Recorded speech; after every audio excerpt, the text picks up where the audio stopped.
Everybody always says baseball's better when the Yankees are good. I would argue baseball is best when the Yankees are good and then bad, which is what we've seen through the course of the season. When you have drama surrounding that team and people are trying to figure out, wait, the way they started and then how they played over the last month or so are so disparate. What's going on with the Yankees and how do they get the thing going the right direction? I think they will. Look, every team goes through little slumps throughout the year. But, I did that series 2 years ago, the ALCS, when Houston came in and swept them and embarrassed them. And then, of course, they missed the playoffs last year.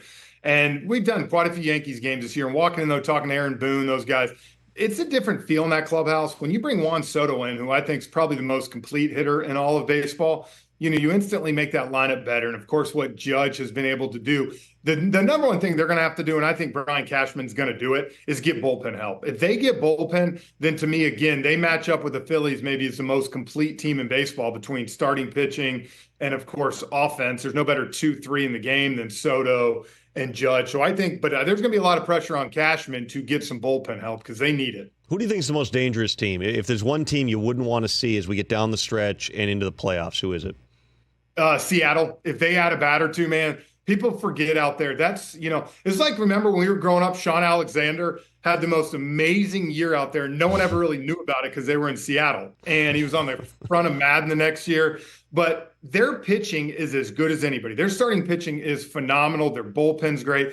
If they add a bat or two at the deadline, I honestly thought Pete Alonso was going to be the guy that they go after. But now, if you're the Mets, right, you're in a wild card spot. No way can you afford to get him up. So that's what's going to be interesting at the trade deadline, too, because the amount of teams that are in it, not out of it. There's a small amount of guys that all these teams are going to be going for. Who are you going to give up and how much are you going to give up? Well, I think also when you're talking about trading to Pete Alonso, there's always the clubhouse dynamics too, right? I mean, we were just talking at the top of the segment about, if you're on a team that's bad, well, then if you compound that by, set aside Alonso for a second, because you said there's no reason for the Mets to trade at this point, but if you trade one of the core guys, basically your captains, I have to think that it's hard. You make things even harder on yourself when it comes to developing young players, trying to have some positivity down the stretch of the season if you make those types of moves.